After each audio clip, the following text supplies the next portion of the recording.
a la tercera, ¿verdad? ¿Cuál es el efecto en el factor de separación de que no haya separación de componentes?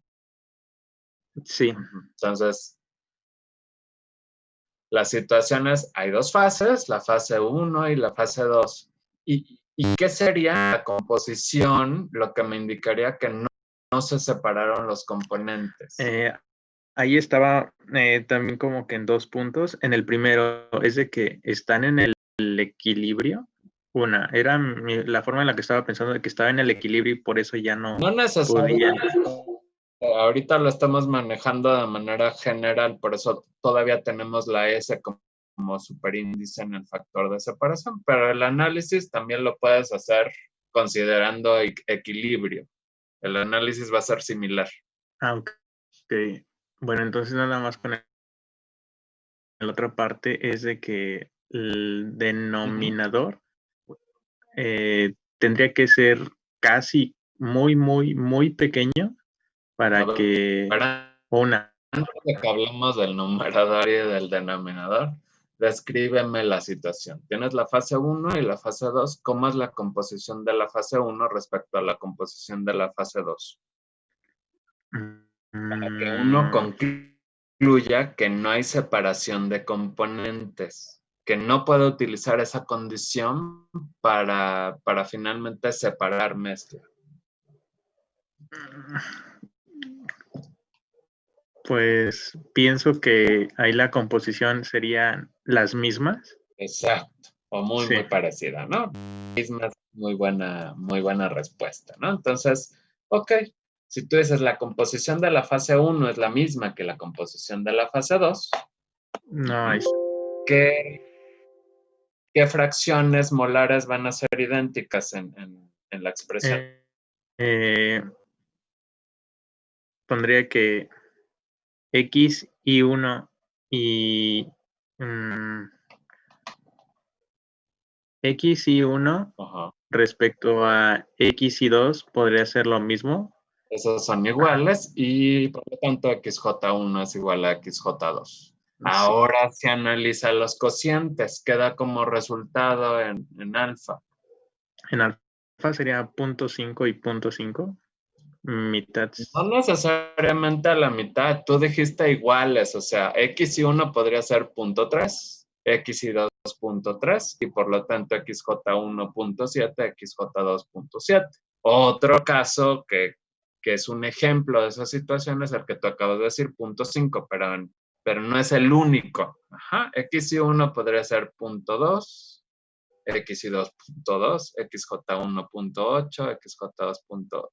O X y 1.9, X y 2.9, XJ1.1, XJ2.1. En cualquiera de esos casos, ¿cuál es el resultado del factor de separación? Pues sería 1, ¿no? Exacto, ¿no? Entonces, ¿cuál es la respuesta? Que ahí el factor de separación es igual a 1. Exacto, ¿no? Entonces, ¿cuál es el efecto en el factor de separación de que no haya separación de componentes? El valor de ese factor va a ser igual a 1. Gracias, Luis. Bueno, ¿dudas hasta ahí? ¿A todos les quedó claro ese análisis? Entonces, el factor de separación nos está dando información, obviamente dijimos, sobre el grado de separación, pero ya aquí estamos justamente hablando de valores, ¿no? Tenemos un factor de separación grande. Eso quiere decir que el componente I está concentrado en la fase 1. Tenemos un factor de separación pequeño, obviamente entre 0 y 1. Entonces el componente J es el que está concentrado en la fase 1. Necesitamos obviamente saber cuál es la definición del componente de separación porque arbitrariamente uno puede tomar el componente 1 la fase 1 y la fase 2. Bueno, y si el factor de separación es muy cercano a 1, pues significa que ese proceso de separación no debería emplearse porque realmente no está sirviendo para lograr el objetivo de separar componentes. Bueno, ahora sí vamos entonces a revisar tarea, ¿no? Ustedes tenían que considerar diagramas de equilibrio líquido-vapor, TXY. Tenemos ahí la representación cualitativa de ese equilibrio líquido-vapor y teníamos 3 casos. Están ahí mostrados en sus pantallas.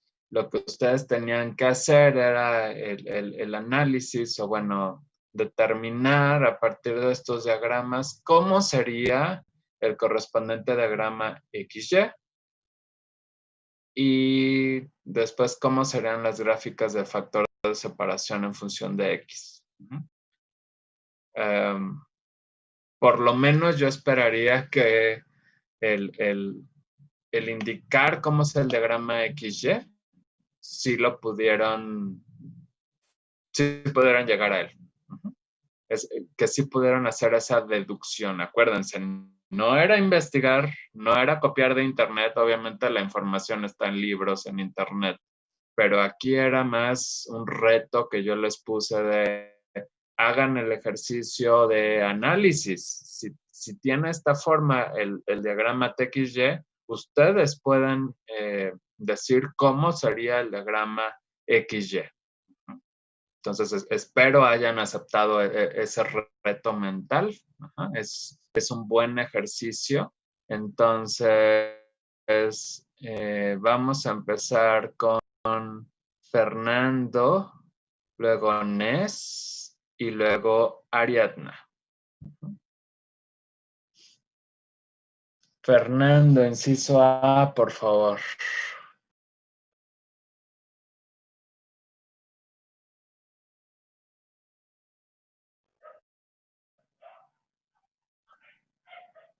Bueno, ¿sí? Sí. Bueno, profe, la verdad como que no pude, o sea, no, me confundía mucho por los valores de X y Y. Te confundías mucho por los valores de X y Y. Bueno, A es que en ver, la primera, la de temperatura, se supone que cuando estamos del otro lado puede ser X igual a 1, ¿no? Y Y es igual a 0, ¿no? Pero entonces la temperatura no sabía cómo, o sea, cómo no tomarla ahí, en ese...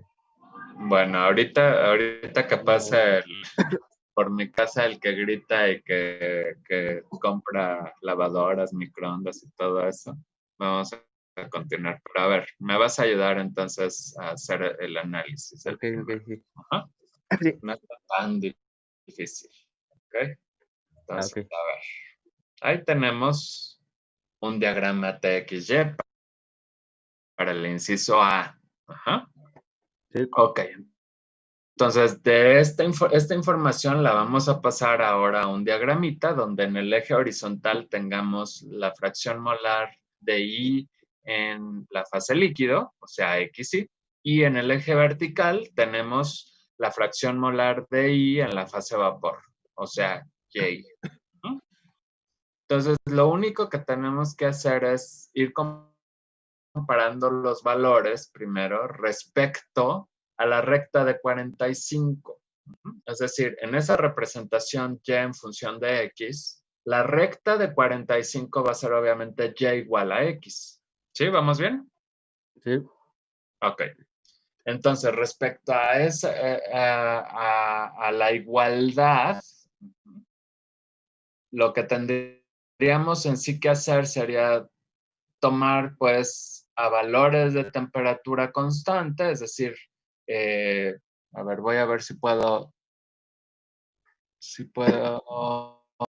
dibujar,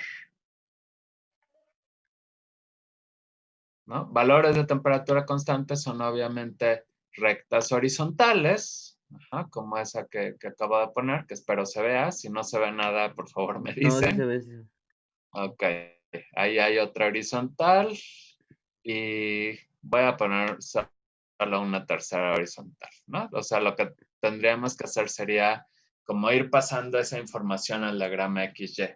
Leemos a una temperatura dada, el valor de Y y el valor de X, y entonces lo vamos a pasar a esa otra representación. Entonces, nada más lo que quiero que me digas es, ¿cómo es el valor de Y respecto a X para la horizontal que está más arriba? ¿Cuál es mayor? ¿Y o X?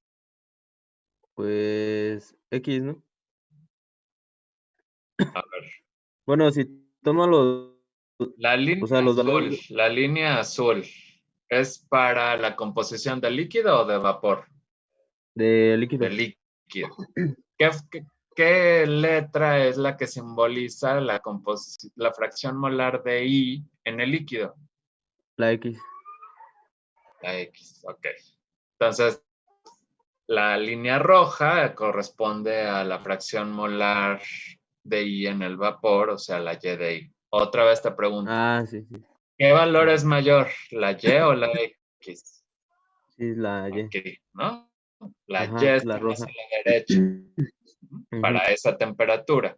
Segundo caso, línea horizontal intermedia. ¿Cuál es mayor, la Y o la X? La Y igual La sería Y mayor. sigue siendo mayor. Tercer caso, la Y o la X. ¿Cuál es mayor? La La Y. Y. Entonces, nos damos cuenta que siempre la línea roja está a la derecha que la línea azul, ¿no? En todos los casos la Y es mayor que X. Entonces, ahora sí, imagina la representación que te había pedido, ¿no? En la cual tuvieras ahí el plano cartesiano y tuvieras aquí la Y, la X, y yo les dije, bueno, van a tener la línea de 45. Ahorita, pues, como apenas estoy haciendo la gráfica, ¿no?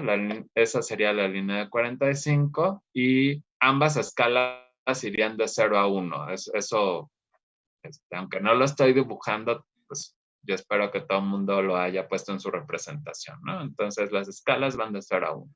Entonces tú esperas que la función quede, fíjate, esa línea de 45 es justo la recta y de I igual a XY. Bueno, donde las I's obviamente tienen que ser subíndices. Entonces, los puntos de la función van a estar por arriba de esa recta o por abajo. Pues, como tomamos, pues siempre va a ser mayor que X, ¿no? Exacto. Entonces irían por arriba. Exacto. En la parte superior a esa recta. Luego, los puntos aquí. Cuando XY es 0, ¿cómo es Y de I? Mm, ¿Qué valor toma Y de I? bueno, ahí sería igual 0, ¿no? 0 también. Entonces, fíjate que de este lado a la derecha, pues eso nos da como resultado, lo estoy exagerando, ¿no? Ese punto. Ajá. Y luego, como cuando X sí es 1, ¿cómo es Y de I? ¿Qué valor toma? Mm,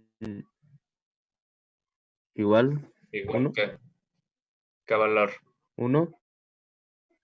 1, ¿no? Entonces, eso nos va a dar un punto, obviamente, bueno, lo dibujé mal, ¿no? Pero es justo sobre la recta de 45 y el valor correspondiente tiene que ser, obviamente, de 1.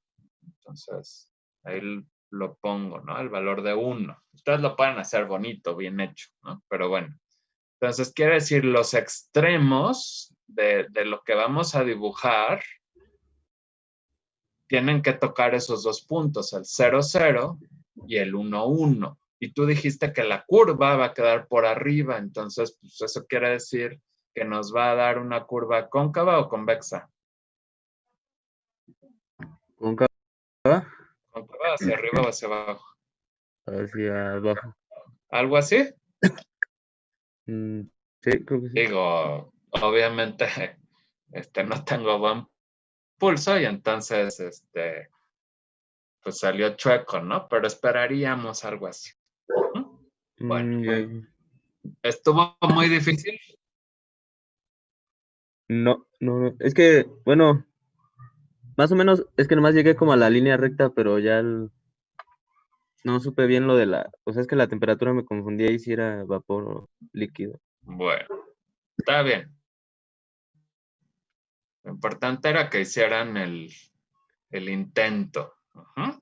Pero en serio, yo espero que los intentos de verdad no sea la primera, ya me cansé, no lo voy a hacer, sino que acepten los retos. Gracias. Bueno, entonces, Gracias. para ese primer ejercicio, ya tomando, o sea, yo las gráficas las construí en Excel, pues aunque las estoy dejando un tanto cualitativas, porque no estoy indicando aquí valores, para que se vean de mejor calidad que si las dibujaba simplemente a mano. Ajá. Pero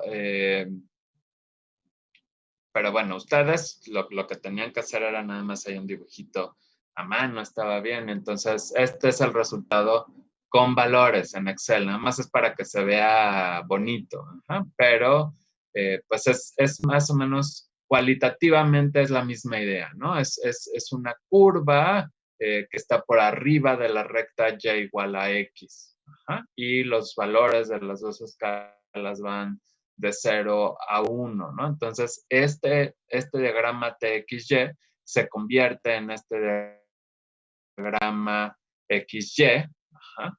Perdemos algo de información porque si nada más nos dieran el gráfico de XY, pues no tenemos ahí, no podemos obtener la temperatura. Pero para cálculos, para algunas estimaciones, pues es más fácil a veces utilizar este diagrama XY.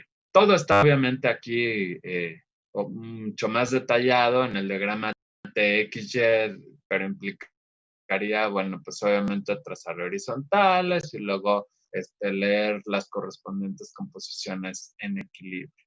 Bien. Tomás, ¿podrías decirnos en este diagrama que otra vez les voy a compartir? En el diagrama TX, ya de acuerdo con ese, si hubiera componentes, el componente menos volátil y por qué?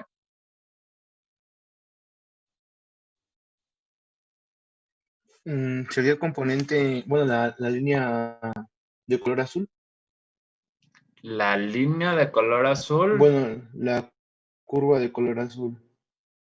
pero cuando yo te digo un componente, es para una especie química, no una línea. Ok. ¿El componente I o el componente J y por qué?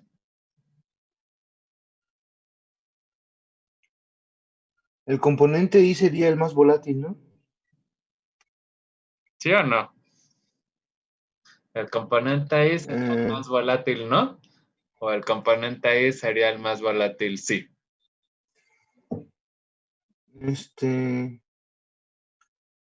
no sé si sería el componente más volátil el componente El I. componente I es el más volátil. Mi pregunta era, ¿cuál es el componente menos volátil? El componente J. El componente J. ¿Cómo sabes que el componente I es el más volátil? Porque, bueno, yo deduzco que porque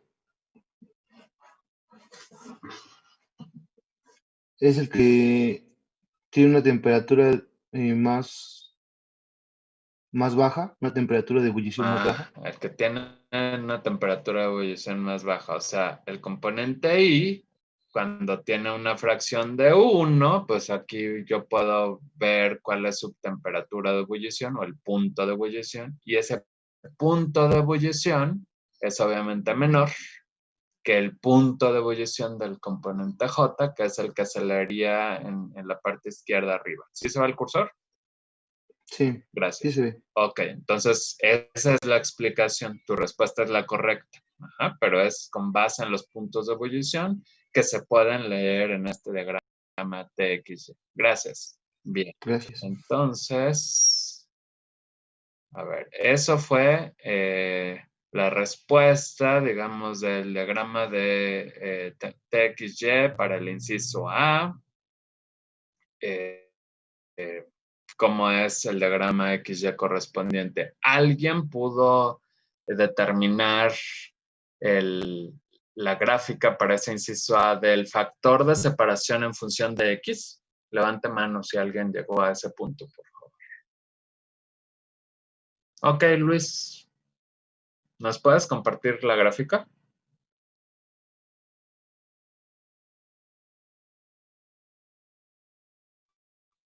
Bueno, yo lo había hecho a mano. Uh-huh. No sé si como tal, aquí está la primera gráfica que había hecho. Igual aquí había hecho las fracciones, pero no había puesto que era la línea de 45. No la veo bien, a ver. Es que la hice muy tenue. Estoy viendo a todos, ya te puse en... A ver, ese es el XY. Ajá, obviamente el eje de abajo era el X y el superior era el Y, y ya había trazado nada más que, es que eso sí lo vi con Carlos, ahora sí con el doctor Carlos, pero bien no me acordaba del análisis, Sí. pero ya A ver, esa es la gráfica y XY, y ahora la gráfica del factor de separación en función de X. Esa sí ya no las pude hacer. Esa es la que quiero. Perdón. Bueno, eso sí, pero lo que era el del factor de separación, eso sí, no, eso sí no pude hacerlo.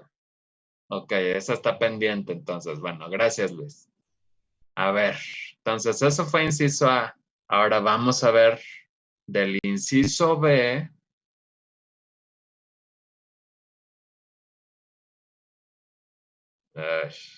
No les estoy compartiendo nada.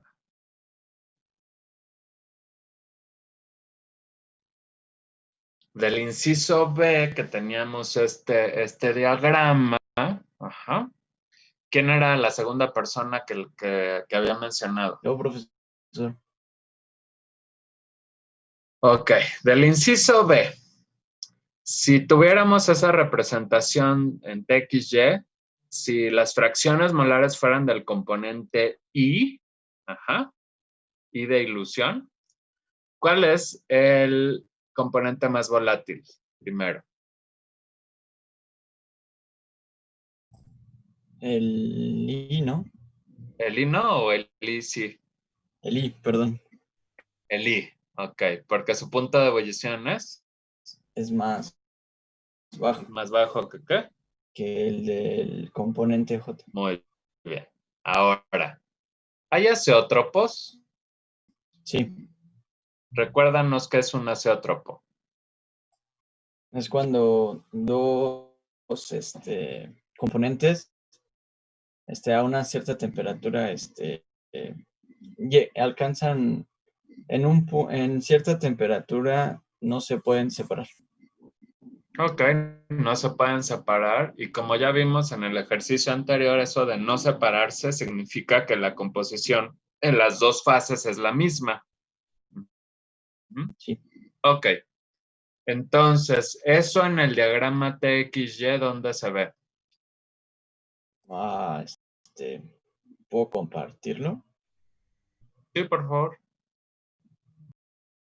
Nada más yo dejo de compartir. Adelante.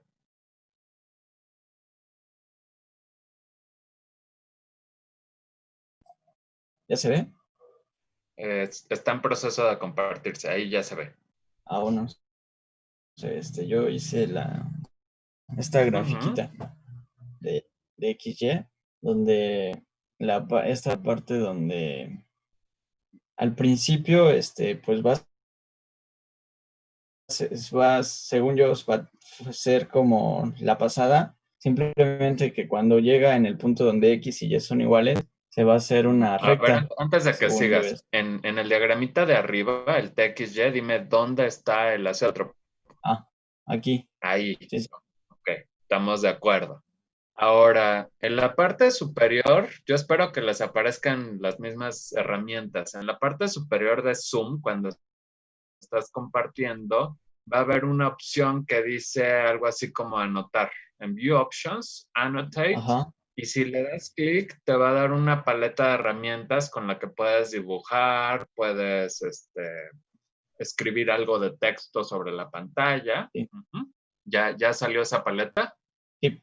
Selecciona dibujar una línea para que la superpongas sobre tu diagrama XY mostrando la recta de 45 grados. XY. Abajo, abajo. El diagramita de abajo. Ah, No en y esa. Diagrama de abajo.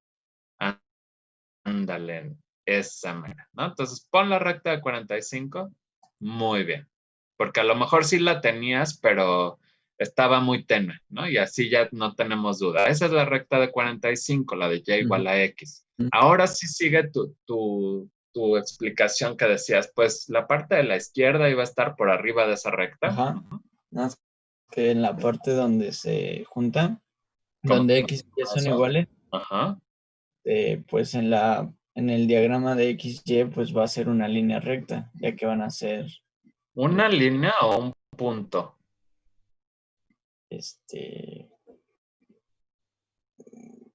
pues un punto. Sí, es un punto, ¿no? O sea, en la parte, no sé si yo también puedo hacer anotaciones, creo que sí. Ya me dirán si se ve. Lo que tenemos tú me dijiste que el azeótropo, ¿sí se ve una línea verde? Sí. ¿Una flecha? Ok. El azeótropo estaba indicado donde inicia la línea, la flecha verde. Ajá. Ajá. Ese punto va a corresponder al punto de intersección entre la curva que tú habías dibujado, que es la gráfica XY, y la recta de 45. Ah, ok. Entonces, en sentido estricto, si tuviéramos la misma escala, debería, en lugar de yo haber dibujado ahí una flecha inclinada, pues tendría que ser una flecha vertical, porque está una sobre otra. Sí. Pero bueno, lo importante ahí es el valor de XY de una debe corresponder justo al valor de XY de la otra. Entonces, ahí vemos la correspondencia del azeótropo ubicado en el diagrama TXY y el azeótropo ubicado en el diagrama XY. Ok, sigue tu explicación ahora. ¿Por qué es que pasando el azeótropo, en la gráfica de abajo, a la derecha del azeótropo, ahora la curva tiene concavidad hacia arriba? Ah, bueno, porque en el, ¿cómo se dice? En el, Diagrama TXY. pasando en el punto del azeótropo, Uh-huh. en el diagrama de TXY se ve como Y empieza a ser mayor que X. Bueno, déjenme hacer aquí una línea. Aquí. Ajá. Entonces, pues se ve que va aumentando. ¿Ya es mayor que X? ¿Estás seguro de eso? Y es mayor que X. Seguro, seguro. Ah, no, me equivoqué. Ah, ya mayor que X era lo de la izquierda del azeótropo. Sí, sí, sí. Ajá. Entonces iría para abajo. Exacto, por eso está por abajo de la línea Y igual a X. Y es menor que X. Sí, cierto. Ok, muy bien. Entonces, por eso da esa Curvito. esa forma de curva en el diagrama XY. Sí. Ok. ¿Pudiste hacer una propuesta de factor de separación en función de X? No es así, no. No llegaste a eso. Bueno, muy bien. Muchas gracias. Sí, gracias. Ok, entonces dejamos de compartir. Tercera víctima para el ejercicio de a qué corresponden estos diagramas TXY. Yo. Sí, inciso C, por favor. Sí. ¿Se ve la pantalla? Está en proceso de compartirse. Todavía yo no la veo. Ahí ya se ve. Bueno, la gráfica de XY yo la puse similar al inciso anterior, pero al revés. En la parte de abajo vemos que Y es mayor que X. Llegamos al punto en ¿Es donde tenemos mayor que X? ¿Estás segura? ¿En esta parte de abajo? No, es al revés. X es mayor que Y. Eso sí te lo creo. X es mayor que Y. Muy bien. Ajá. Luego. Llegamos al punto donde las composiciones son iguales, que es el punto azeotrópico. Muy bien. Y luego Y es mayor que X y por eso tenemos la curva hacia arriba. Muy bien. Y tú sí llegaste a una propuesta de cómo es el factor de separación en función de X. No estoy segura. Bueno, solo estoy segura de que en el punto, bueno, con X, Ajá. vamos a tener un punto donde va a ser, bueno, en los azeótropos, pues, bueno, no va a haber separación y entonces va a ser igual a 1 el factor de separación. Ok. Bueno, como la mayoría de tus compañeros no llegaron a ese punto, vamos a dejar que todo el mundo haga el intento individual. Muy bien, gracias. Lo que sí les pido, o sea, la gráfica que estoy pidiendo es de factor de separación en función de X. O sea, factor de separación tiene que estar en el eje vertical y la X en el horizontal. Si no lo hicieron así, pues obviamente nada más es que estén así como de rotar. Entonces, por favor, todos hagan el esfuerzo. Una opción podría ser que le den valores. Que le den valores como para que nos digan cómo es, que determinen cómo es el factor de separación en función de X. Otra opción, pues, es que vean cómo están, obviamente, las relaciones o los cocientes que definen el factor de separación, ¿no? O sea, ya tenemos por lo menos la gráfica XY, y entonces ahora sí, ¿cómo son estos cocientes? Como para que ustedes digan, el valor de alfa va a ir aumentando o disminuyendo respecto a X. Por eso también hicimos este ejercicio de que me dijeran si se concentra más en la fase 1 o en la fase 2, cómo es el correspondiente factor de separación. Entonces, la revisión del ejercicio la vamos a continuar la siguiente sesión. Bueno, vamos ahora a seguir aquí con esta parte, ¿no? Entonces, ustedes tenían una tarea de definir unos términos: cociente de separación, fracción de separación, recuperación y pureza. Pregunto, ¿hubo dudas o todo el mundo ya tiene su definición? Si hubo dudas, levanten mano, por favor. Luis.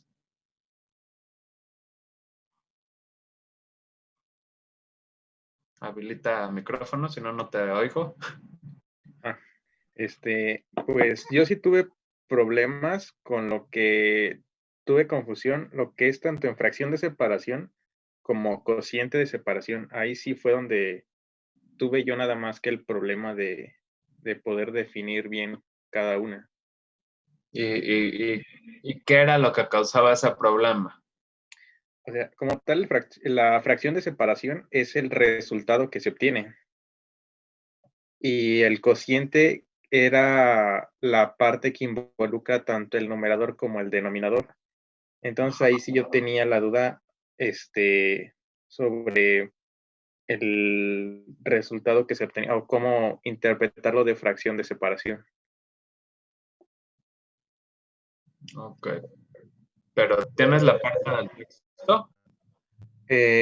Pues igual lo propuse, pero siento que es muy, muy similar.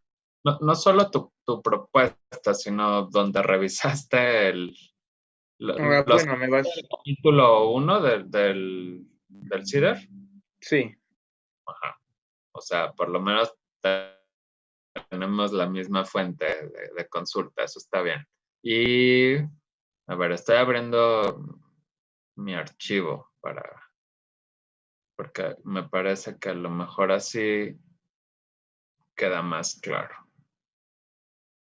Denme unos segunditos. Bueno, conmigo más que segundos son minutos, pero...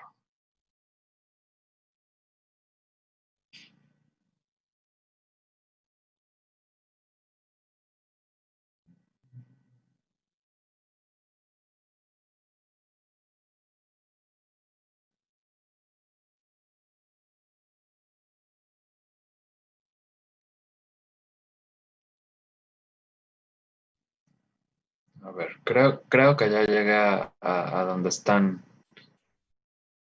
eh,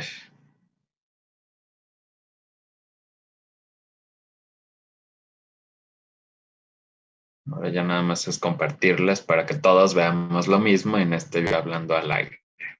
Ujú. Bueno, entonces dijimos una era fracción de separación, ¿cierto? Sí. Luis.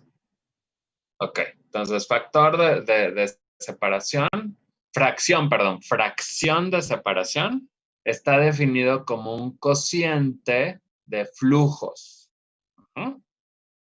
Generalmente son flujos molares, entonces es, aquí el componente va a ser del componente I y en cada una, digamos, de las corrientes, o sea, es siempre comparar la corriente en el producto, ajá, donde está el producto principal, ajá, la corriente del producto principal, respecto a, a, la, a la alimentación. Ujú. Es ese cociente, o sea, es cuánto del producto termina, perdón, cuánto del componente I termina en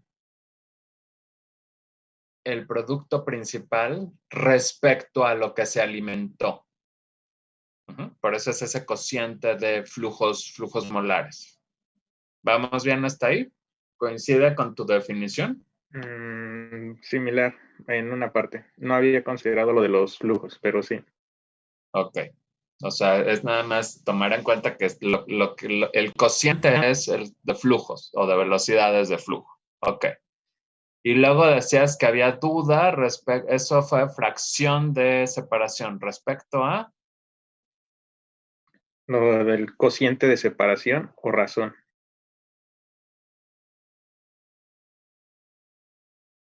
¿Y ahí qué fue lo que...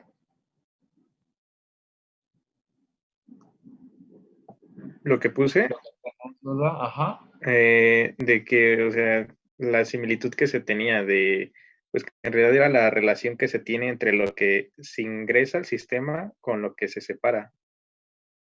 Al revés. Lo que se separa respecto a lo que se ingresa, ¿no? Sí.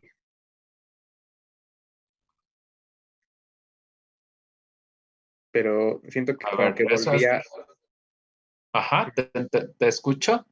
siento que volvía como que a regresarse a lo de fracción de separación y como tal no podía quedar bien definida la parte de cociente de separación. Ok, no es igualito, ¿ok? A ver, entonces, cociente de separación, ¿no? Ahora estamos en cociente de separación, les voy a compartir, en sí fue misma página arriba, pero bueno. Cociente de separación, split ratio. Ajá. Tenemos nuevamente un cociente de flujos molares, pero la diferencia va a ser de que ahora estamos comparando los flujos de salida del proceso. Por ejemplo, de la corriente de salida 1 respecto a la 2. Mientras que en fracción de separación siempre era de una corriente de salida respecto a la alimentación. Entonces, fracción de separación es una de las corrientes de salida respecto a la alimentación, mientras que en cociente de separación es, ya me olvido de la alimentación, es una corriente de salida respecto a otra corriente de salida. En muchos casos vamos a ver solamente dos corrientes de salida, pero puede haber procesos donde haya más corrientes de salida. Entonces simplemente defino adecuadamente y veo cómo está esa relación de una corriente de salida respecto a otra corriente de salida. Y son flujos molares no totales, es del componente I. Muchas veces vamos a hacer estos cálculos para el producto de interés. ¿Ya queda más claro, Luis, o te dejan las mismas? No, ya de hecho ya me quedó muy claro la parte de cociente de separación, ya con esa última explicación. Ya. Gracias. Gracias. ¿Más dudas en esos conceptos que ustedes revisaron y que hicieron su definición? ¿Manos levantadas?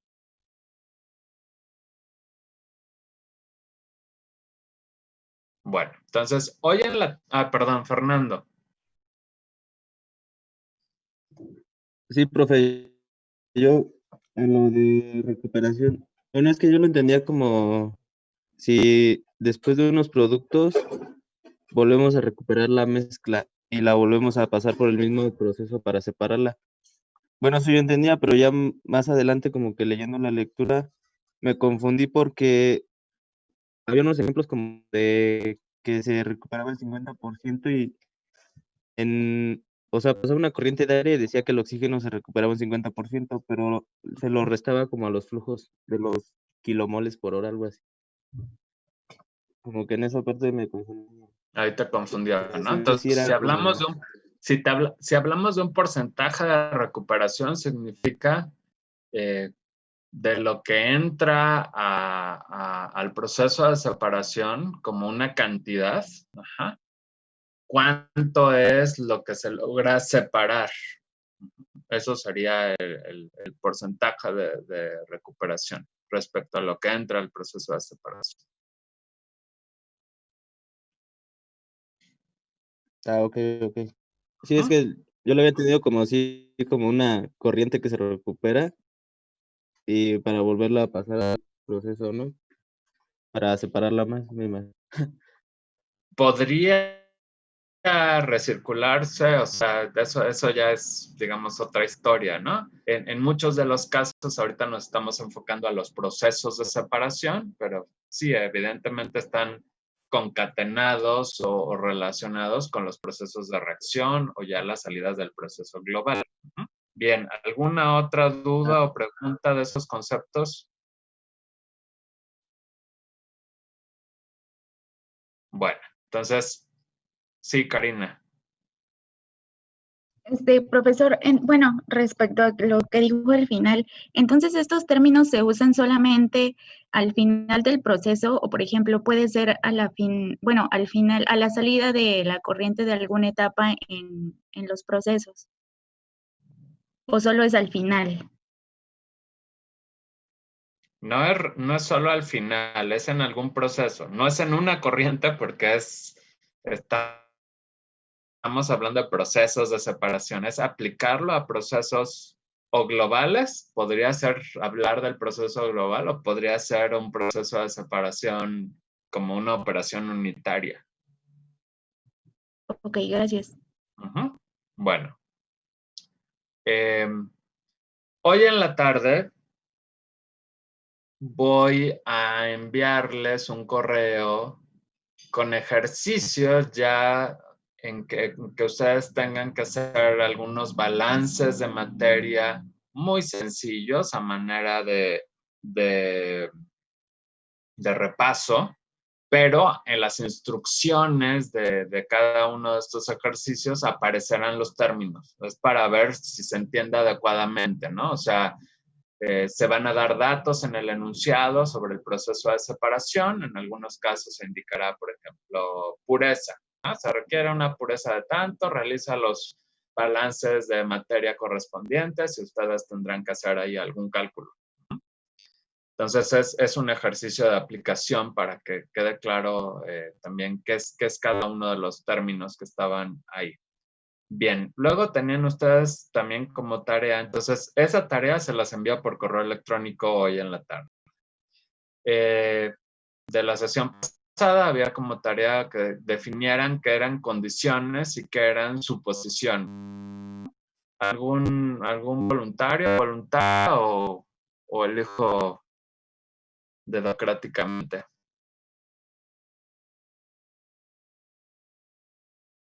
Bien, Liliet, por favor, danos tus definiciones, condiciones y suposiciones. Bueno, en condiciones que es una propiedad que como tal los compuestos ya tienen un inicio. ¿Solo en un inicio? No, bueno, que solamente le puse como que la ¿O podrían naturaleza ser, al inicio. a la salida de un proceso? Pues también, bueno, sí, podría ser inicio y salida. Ok, o sea, podría ser inicio y fin, ¿no? Entonces podríamos quitar la palabra inicio, ¿no? Entonces son propiedades. ¿De qué dijiste? No, es una propiedad o naturaleza de algún compuesto. Bueno, sí, en este caso me dijo inicio y al final de un proceso. Ok, de un proceso, o sea, podrían ser las condiciones, son las propiedades, en sí se refiere a las propiedades de las corrientes de un proceso, sea inicio, sea final, sea alimentación, sean productos, ¿no? Quitamos entonces esas palabras, ¿no? Son las propiedades de las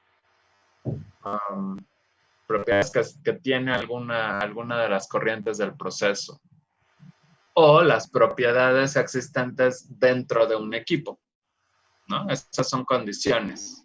Y suposiciones. Le puse que podría ser la conjetura o, bueno, razonamientos previos para imponer ante un proceso. Bueno, Jackson también nos compartió su definición de condiciones, también es adecuada, son las circunstancias en las que se lleva a cabo el proceso. ¿No? Ok, entonces, bien, Jackson. Y otra vez, Liliet, por favor, decías que eran conjeturas. Sí. Las suposiciones. Conjeturas. ¿Qué? Que imponemos ante un proceso. ¿O podemos imponemos ante un proceso? ¿Para qué imponemos esas conjeturas? ¿Por qué queremos imponerle cosas al proceso? Ya sea para facilitar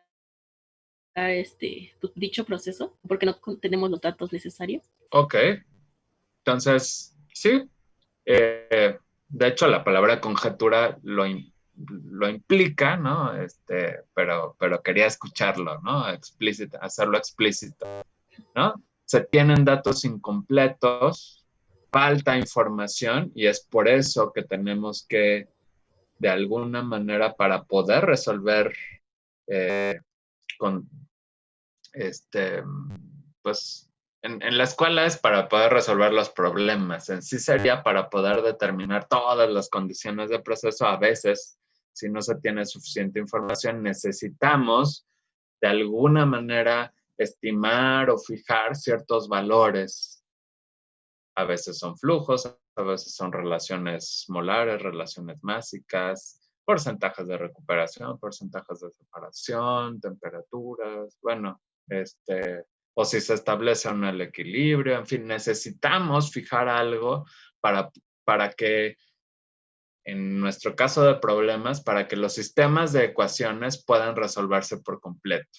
O sea, tendríamos ahí que hacer un análisis del sistema de ecuaciones y decir, ¿cómo está el número de variables, de incógnitas respecto al número de ecuaciones? Y entonces, sí determinar si todo se puede resolver, si ese sistema se puede resolver o no. Ok, entonces yo creo que ya queda más claro, porque a veces yo les digo, ¿cuáles son las suposiciones que realizaron al resolver, y a veces copian datos y eso me lo ponen como una suposición. Eso ya no es una suposición. A veces no queda claro. Entonces, en muchos de los ejercicios yo les voy a pedir, escribe explícitamente las suposiciones para poder resolver el problema. Entonces, espero que con esto que aclaramos, pues ya den respuestas en ese sentido correctas.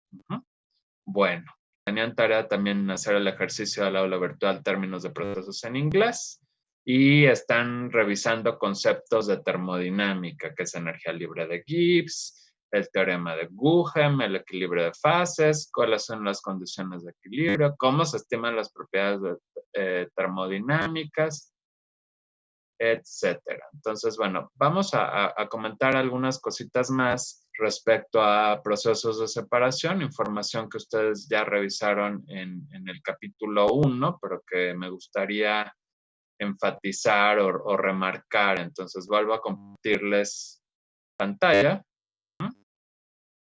Bien, entonces había una tablita en el capítulo 1 del CIDER que hablaba de los factores que influencian la selección de operaciones de separación factibles.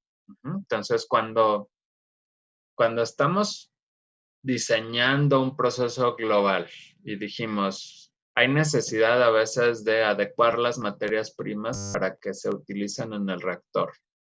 Y después del reactor, la mezcla que sale del reactor, pues de ahí hay que separar lo que es el producto principal para poderlo comercializar, o también productos secundarios que se puedan comercializar. Entonces, puede haber más de una opción de método de separación a implementar.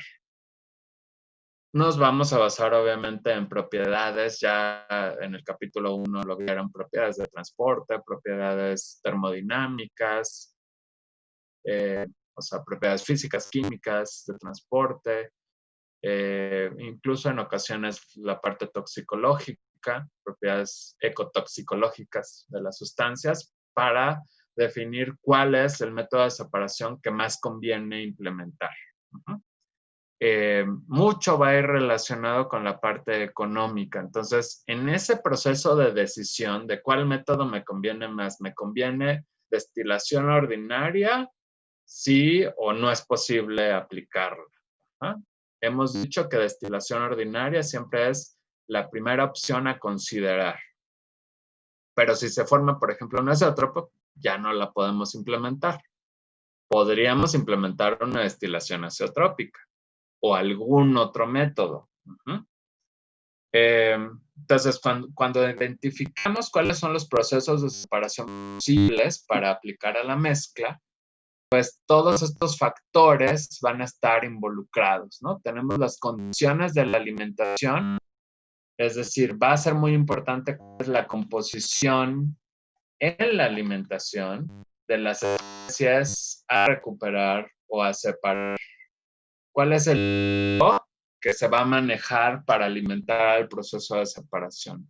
¿En qué condiciones de temperatura, presión e incluso el estado de agregación que tiene esa fase? ¿Hay una fase o hay una mezcla de fases? Todo eso es importante para poder armar la secuencia de procesos que involucre la separación o la recuperación del producto principal. También es importante saber cuáles son los requisitos del producto que se va a comercializar, cuál es la pureza a la que se requiere. Después del proceso de separación o a la salida del proceso de separación, ¿a qué temperatura se encuentra? ¿Qué presión? ¿Se encuentra en una sola fase o de igual manera hay más de una fase? ¿Cuáles son las propiedades en las que se va a basar cada una de las operaciones de separación? Por eso aquí habla de diferencias en propiedades que pueden explotarse, o sea, que pueden utilizarse para promover la separación. Son propiedades termodinámicas, propiedades de transporte, propiedades moleculares. ¿Cuáles son las características de cada una de las operaciones de separación? ¿No? ¿Se puede escalar? Una cosa es que yo puedo utilizarlo a nivel laboratorio, pero es fácil construir el equipo a una escala mayor? ¿A qué retos me enfrento en el momento en el que lo voy a llevar de nivel laboratorio a escala industrial o pasando obviamente por planta piloto? ¿Hay facilidad de hacerlo en etapas? Sí, no. Ajá. Va involucrado esto obviamente ya con construir los equipos y hacer un buen diseño, un diseño adecuado. ¿Cuáles son los requerimientos respecto a temperatura, presión, estados de las fases dentro del equipo? Porque eso va a impactar obviamente los materiales de construcción, los espesores,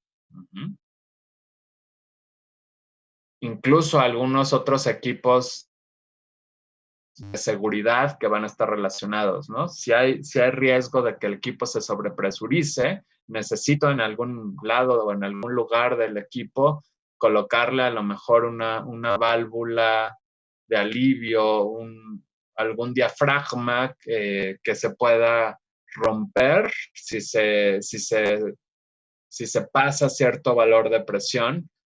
Y eso por seguridad, de que explote todo el equipo a que nada más se rompa ese diafragma, pues mejor que haya una fuga que permita disminuir la presión y no que haya un accidente en planta. Si requiero temperatura controlada de manera fina, pues tendré que pensar en cómo se va a realizar el calentamiento o el enfriamiento según sea el caso. Con una chaqueta, con qué líquido se va a alimentar a la chaqueta correspondiente, cómo va a realizar el calentamiento o el enfriamiento, o simplemente una resistencia, necesito simplemente agua, vapor, algún refrigerante.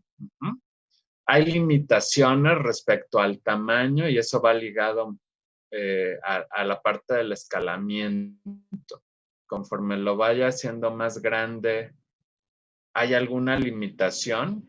¿Puede algún otro fenómeno, generalmente de transporte, afectar el proceso? Como para que mi conclusión sea, no puedo ir más allá de un equipo que tenga determinado tamaño.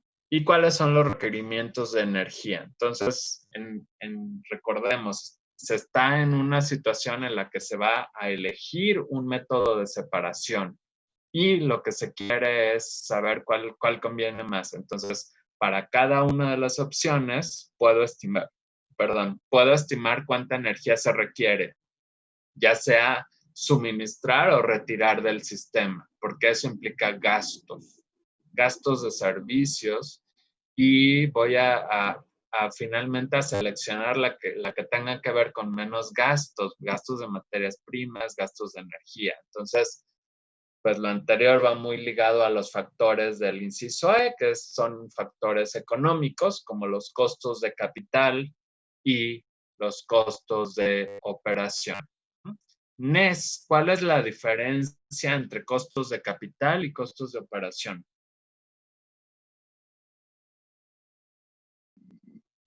Los costos de capital son los costos que van dirigidos hacia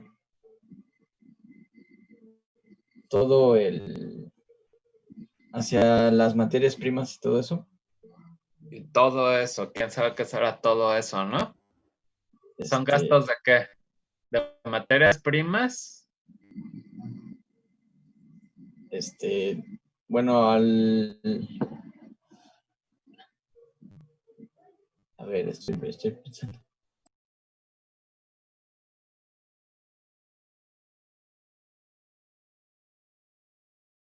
O primero explícame los otros costos, los de operación. Bueno, los costos de operación serían los costos que van dirigidos a todo el desarrollo del proceso en el que se esté trabajando. Ok, al desarrollo del proceso, donde ahí desarrollo del proceso significa ya está operando. Ajá. Todos los equipos ya están funcionando, todos los equipos ya están en funcionamiento para realizar la producción. Todo eso son los costos de operación. Cuando ya se está produciendo, cuando ya todo está en funcionamiento. Los costos de capital es previo a esa etapa de funcionamiento. Entonces, ¿qué dirías que son los costos de capital? Gastos relacionados con qué?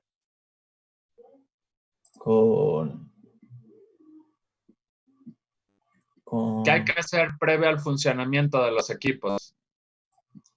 Pues hacer comprar el equipo. Exacto, comprar los equipos, ¿qué más? La materia prima. Normalmente la materia prima se va a estar comprando durante el funcionamiento, ¿no? Okay. Entonces, costos de operación involucra gastos en materia prima, porque es ya que está en operación, ¿no? Pero los equipos sí, antes de que arranque la planta, efectivamente necesitas comprar los equipos. ¿Qué más necesitas comprar? Pensando en todo el proceso, en el proceso global. ¿El lugar de donde se realizará? Ajá, el lugar, ya sea que se compre o se rente, se tiene que conseguir. ¿Qué más? Y el lugar es el terreno y también el edificio, ¿cierto? Sí. Ok, entonces se compran los equipos y vienen también gastos relacionados con que esos equipos ya se implementen en la planta, ¿no? Se tienen que empezar a poner a punta, se tienen que conectar unos con otros, se les tienen que poner cimientos adecuados, estructuras de soporte adecuadas. Todo eso va en costos de capital. Muy bien, gracias. Entonces, ahora estamos hablando solamente de procesos de separación. Mi pregunta hacia ti era, en general, cuáles son los costos de capital y los costos de operación, pero en sentido de la tablita que estábamos manejando, en el inciso E hay que ver cuáles son los costos de inversión relacionado, obviamente, con las opciones de métodos de separación, o sea, con comprar los equipos, con instalarlos y los costos ya de operar esos equipos. ¿Cuánto se requiere de materias primas? ¿Cuánto se requiere de energía o de servicios? Acuérdense que cuando hablamos de servicios es luz, agua de enfriamiento, vapor de calentamiento, algún refrigerante, algún combustible, todos esos son servicios, ¿no? Entonces son costos de operación para el método de separación. Todo eso habría que evaluarlo, o sea, habría que comparar cada una de las operaciones de separación y decir, ¿cuál me conviene? O sea, en la que voy a gastar menos, la que me involucre menos riesgos, la que me involucre menor impacto ambiental. Por eso necesito saber toda esa información para cada una de las opciones. Bien. ¿Dudas hasta ahí? Levanten mano. O si alguien quiere comentar algo. Bueno. Vamos a hacer una pequeña pausa activa, o sea, vamos a hacer un pequeño ejercicio. Yo no los veo, pero les pediría, por favor, que participen en este ejercicio. No tiene que ver propiamente con procesos de separación, pero es para descansar un poco respecto a lo que llevamos, pero haciendo algo, ¿no? Entonces, les voy a compartir pantalla y les voy a pedir que, por favor, pongan mucha atención. Entonces, repito, bueno, yo no los puedo ver, pero ¿ahí se ve bien la pantalla? Ahí, sí. Ok, hay letras en pantalla. Gracias. Bien, las instrucciones son las siguientes. Vemos unos renglones con líneas, espero no equivocarme, con letras de color verde. Letras de color verde, mayúsculas, y si seguimos cada uno de esos renglones, veremos que está el abecedario, A, B, C, D, etc. Abajo de cada una de estas letras mayúsculas hay letras minúsculas en color rojo. En sí son 3 letras, la I, la D y la J. A ver, yo no los... Es que no sé cómo me veo yo. En principio, a lo mejor... Ya. Ahí más... ahí creo que me ven, ¿no? Entonces, lo que vamos a hacer... Voy a poner, digamos, un poquito el ejemplo, ¿no? Entonces, la idea va a ser, vamos a ir leyendo las letras mayúsculas, pero al mismo tiempo vamos a mover nuestros brazos. Entonces, este ejercicio conviene hacerlo de pie. Y cuando haya una letra I minúscula, vamos a levantar la mano izquierda. Esta es mi mano izquierda. Ajá. No sé si por la pantalla justo se vea del lado izquierdo o a lo mejor se ve al revés, pero esta es mi mano izquierda, lo juro. Entonces, levantamos la mano izquierda. Si abajo de la letra hay una I, levantaremos la mano derecha. Si abajo de la letra hay una D minúscula, estoy esperando a que pase la basura, ¿verdad? Porque si no se escucha más la campana del camión de la basura. Y levantaremos las dos manos cuando veamos la letra J minúscula, ¿no? Entonces, la idea no es repetir o decir en voz alta las letras minúsculas. Vamos a decir las letras mayúsculas y vamos a ir levantando brazos según lo indiquen las letras minúsculas. Entonces, I, D y J, ¿no? Entonces, lo que yo voy a decir es A, B, C, D, E, y así seguiríamos. Entonces, ahora sí voy a quitar...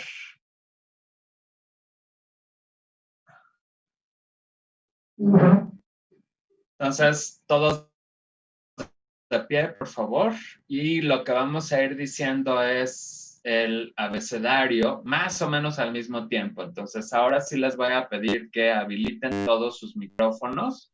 Entonces, van las mayúsculas y levantan manos según lo indican las letras minúsculas. Más o menos a la velocidad que yo indiqué hace rato. Entonces, otra vez lo voy a ejemplificar yo y ya después pasamos todos.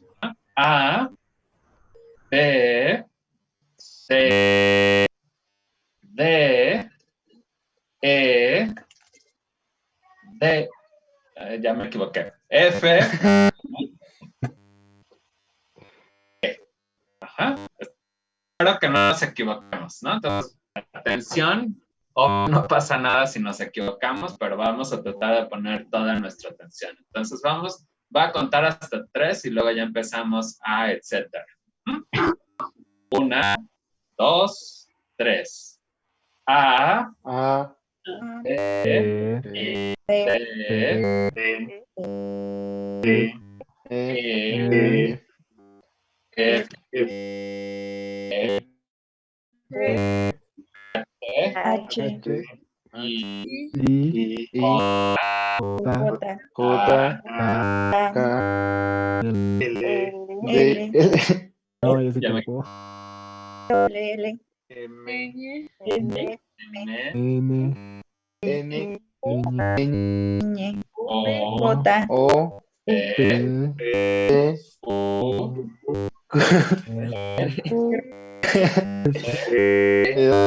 E, U, V, W, X, I, Y, Y, y J. Quedaron las llaves, profe. Muy bien. Dejo de compartir pantalla, ¿no? Entonces, bueno, yo me equivoqué varias veces. ¿Alguien logró hacerlo sin error alguno? Mano No. levantada. No. A todos nos falló algo. A veces el lado de qué mano levantar o a veces qué decíamos, qué leíamos. letras de Bueno, abajo. las letras de abajo. ¿Qué pasaba con las letras de abajo? O sea, yo decía, en vez de decir la letra del abecedario, decía la letra de abajo. Ok, sí, a veces se confunde uno y lee lo de abajo. Bueno, este es un ejercicio que ayuda como, bueno, un poquito a desestresarse porque a veces hasta se ríe uno.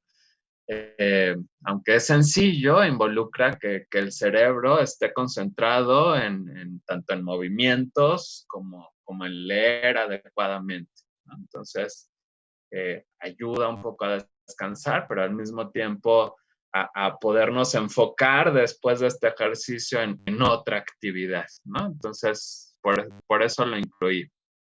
En algunas otras sesiones vamos a hacer otros ejercicios, de manera tal que la sesión no se vuelva tan pesada, porque sé que estar 2 horas es agotador. Por lo menos yo después de las clases termino muy, muy cansado, pero bueno.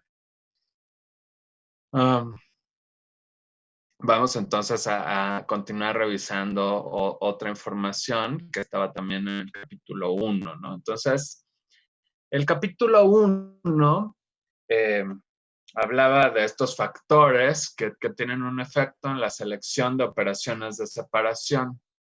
Y respecto al primer punto de condiciones de la alimentación que tienen que ver con la composición, presentaba una gráfica, que era obviamente el efecto de la concentración del producto que se desea recuperar en la alimentación. Entonces, obviamente aquí estamos hablando de procesos de separación. No es la alimentación al proceso de separación. Entonces, es cuán concentrado está el producto de interés, la sustancia que queremos vender en esa alimentación al proceso de separación y cuál es ese efecto en el precio. Y entonces vemos que, bueno, nos presentan varias proteínas y varias sustancias, ¿no? Incluso aquí vemos algunos metales donde nos dicen, bueno, si la alimentación está muy diluida, eso sería hacia la derecha. Vemos aquí la fracción peso. Si es muy, muy pequeña, esos son los números de extrema derecha. Entonces, el precio de separar, el costo de separar, aumenta muchísimo. Mientras más concentrada esté la sustancia en la alimentación, el costo va a ser menor.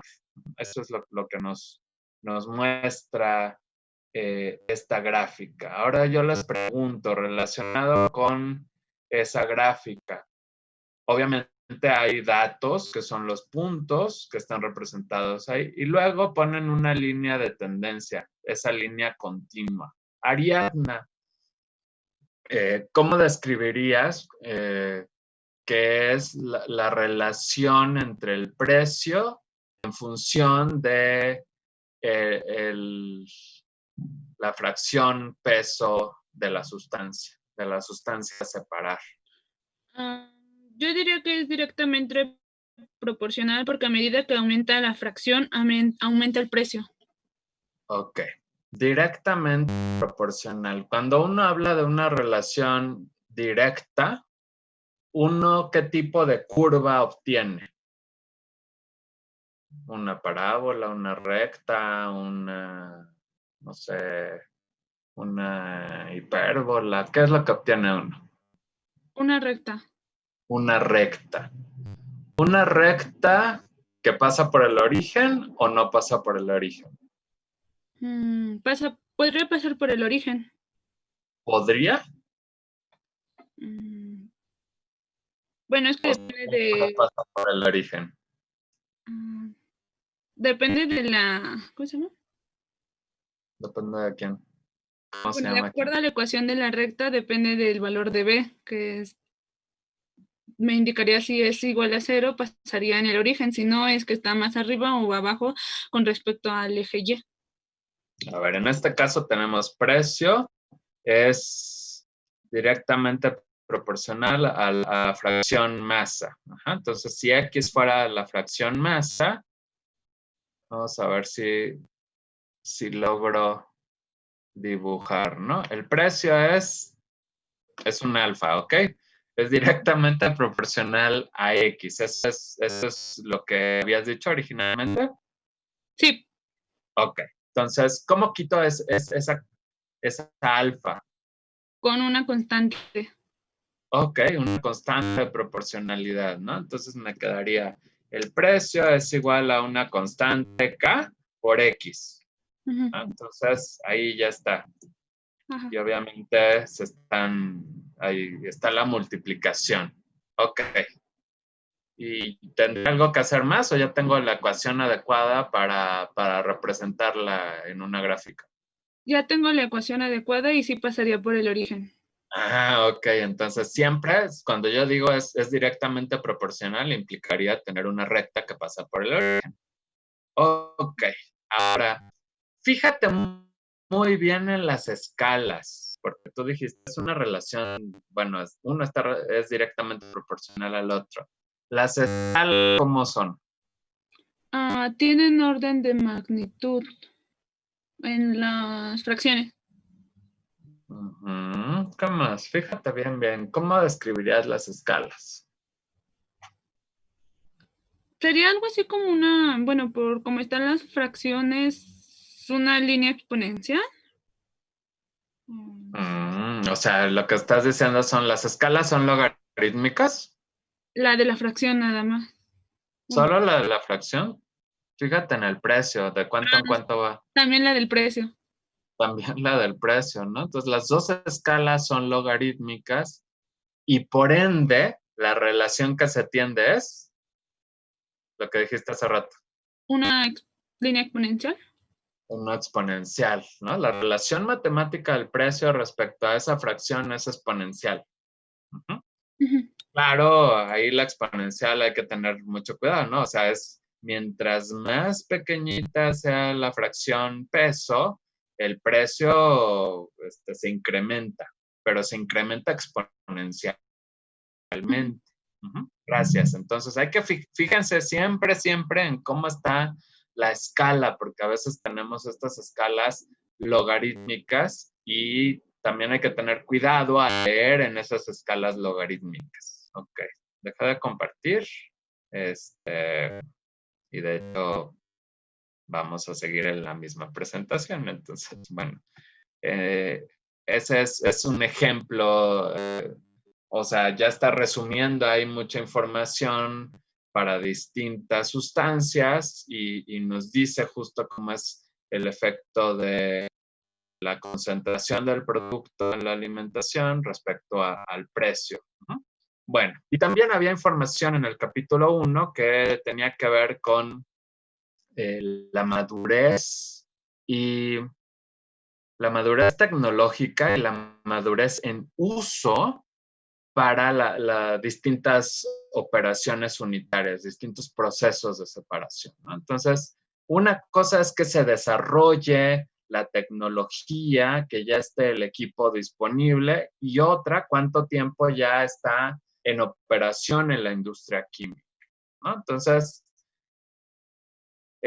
ahí vemos, esta representación obviamente es un tanto cualitativa, no hay valores, ¿no? O sea, es desde que se inventó, es lo que tenemos en el eje horizontal, hasta, y tenemos aquí unas asíntotas, ¿no? O sea, hasta que se alcanza lo que llamaríamos una asíntota o hasta que se alcanza, digamos, un valor constante, ¿no? Hasta que se alcanza el máximo de madurez posible, ¿no? Entonces, en el desarrollo, o sea, parecería como que ya no se le hacen muchos avances, muchos cambios, muchas innovaciones a la tecnología correspondiente. Y en el eje vertical tenemos desde que primero se aplicó a nivel industrial, en este caso, hasta que llegamos también a un uso asintótico, o sea, hasta que ya no hay así como nuevos sectores industriales en los cuales aplicar esa operación, ¿no? Ya se investigó en todos los sectores industriales si se podía implementar este proceso. Bueno, entonces tenemos en ese sentido que la destilación es una de las operaciones con mayor madurez en los dos sentidos. Eso lo que quiere decir es que se conoce muy bien la destilación, se ha desarrollado la tecnología y se han desarrollado distintos métodos para diseñar esos equipos.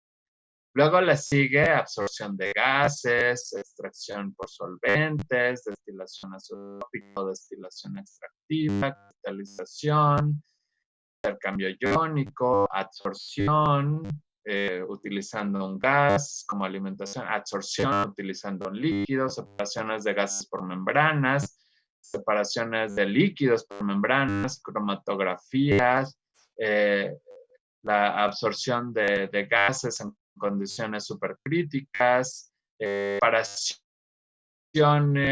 de campo inducido o de gradientes, separaciones en afinidad y membranas líquidas, ¿no? Entonces aquí vemos que es lo más reciente, por lo menos al momento de publicar el libro.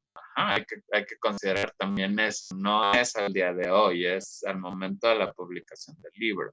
Pero nos podemos dar una idea de que cuáles son las operaciones de las que se conoce más, de las que se tiene más información, más estrategias de diseño o cuestiones más finas, más detalladas, más rigurosas respecto al diseño. Entonces, eso es importante. Bien. Vamos a hablar un poquito de las secuencias de separación. Para la siguiente sesión necesito que hagan el siguiente ejercicio. Van ustedes a...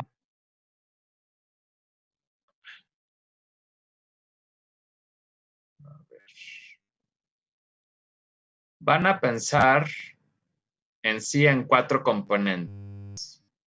Voy a volver a compartirles pantalla.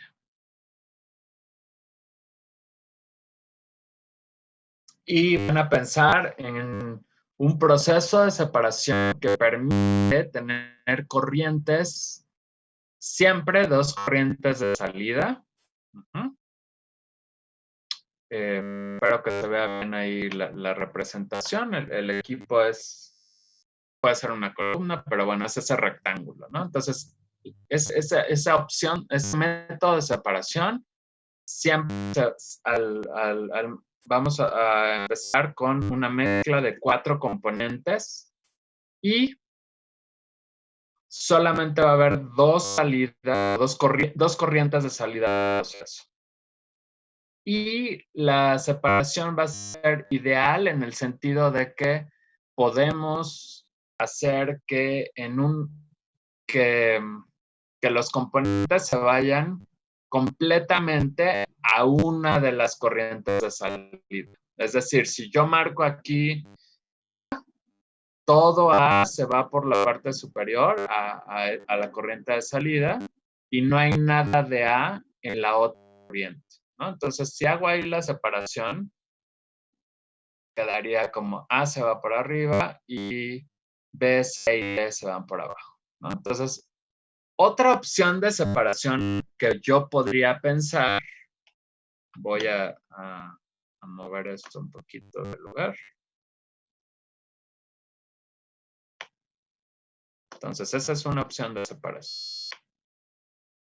Otra opción para esa mezcla inicial sería separar A y B de C y de D, ¿no? Entonces tendría A y B van para arriba y C y D terminan en la corriente de abajo. Ahora, van a considerar que las propiedades que tienen estos componentes hacen que el orden en el que yo escribí estos componentes A, B, C y D va a ser el mismo orden en el que salen A siempre por arriba y luego B, C y D abajo. Si mando A y B por arriba, C y D abajo. No podría marcar D arriba porque D es el último componente. Si D se va arriba, entonces A y C también se van por la parte superior de ese proceso. Bueno, entonces lo que quiero es que dibujen todas las secuencias de separación posibles de manera tal que se llegue a la situación en la que en una sola corriente, cada uno de los componentes está en una sola corriente.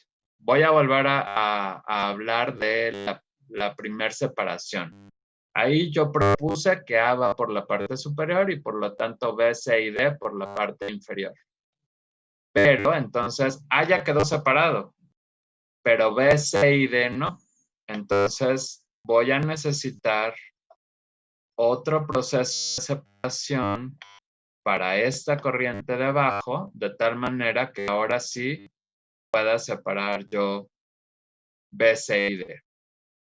Y tengo varias opciones. Una opción es que B vaya por la parte superior y por lo tanto C y D quedarán en la parte inferior. Entonces, hasta ahí ya llevo A en una sola corriente, B en una sola corriente, pero C y D todavía están juntos. Entonces, necesitaría otro equipo para separar acá C y D, ¿no? Y ahí no tengo muchas opciones. Ay, lo estoy moviendo mal. Ahí solamente puedo decir, pues, que C vaya por la parte superior y que D vaya por la parte inferior. D. Entonces, con las condiciones que yo ya mencioné, pues resulta que esta sería una secuencia de separación posible. A está solito en una corriente, B solito en otra corriente, C solito en otra corriente y D solito en otra corriente. Utilicé 3 equipos de separación y esta es la configuración. Entonces ustedes tienen que pensar y hacer los dibujitos de todas las secuencias de separación posibles con las restricciones que indiqué. Bien, ¿dudas de ese ejercicio? Levanten mano.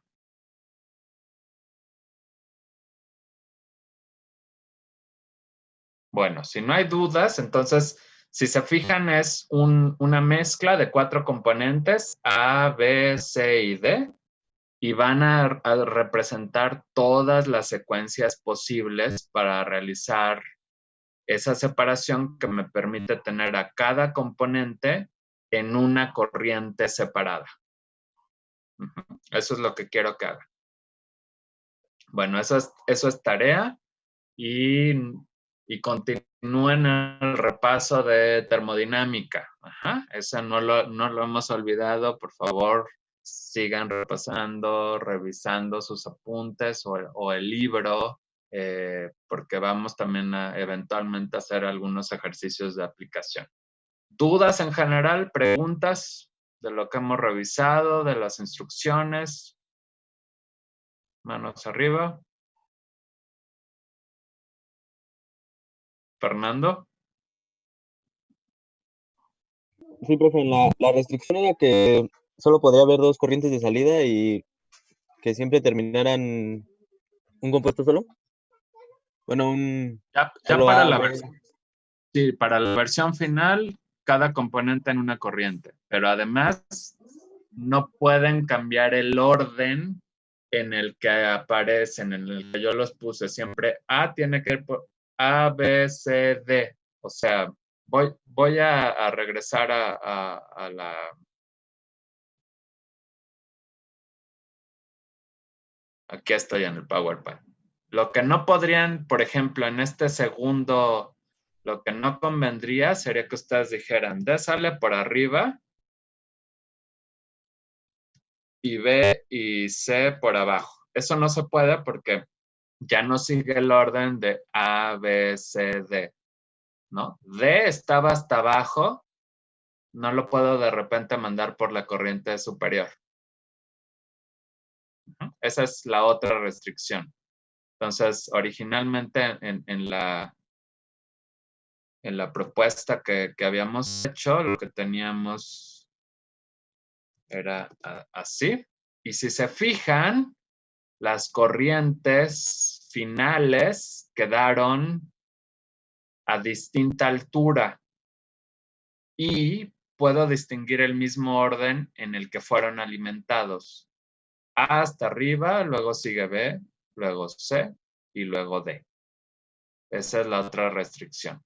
¿Sí queda claro, Fernando? Sí, ya no. Gracias. No, gracias a ti. Bueno, ¿alguna otra pregunta? Supongo que todos ya están hambrientos. Pues es todo por hoy. Muchas gracias. Que estén bien. Profe, una pregunta. ¿El miércoles va a haber clase? Miércoles es 16, ¿cierto? Sí. 16 es feriado, no hay clase. Ah, bueno. Gracias.